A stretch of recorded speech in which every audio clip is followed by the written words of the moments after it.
Maema Chama anamwekea Eli Mpanzu, anafinya Mpanzu,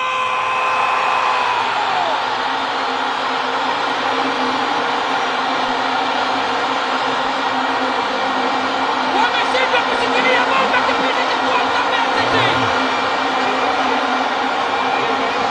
Eli Mpanzu kibisawa kama Neymar Tampi,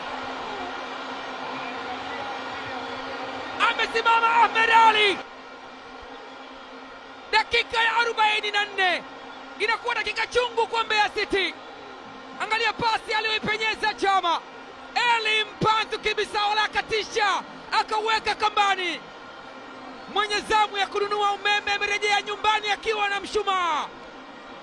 Mbeya City wanashuhudia chakula kikipita katika njia ya hewa. Eli Mpanzu ndiye mwadhibu wao, yule yule aliyewadhuru Pamba.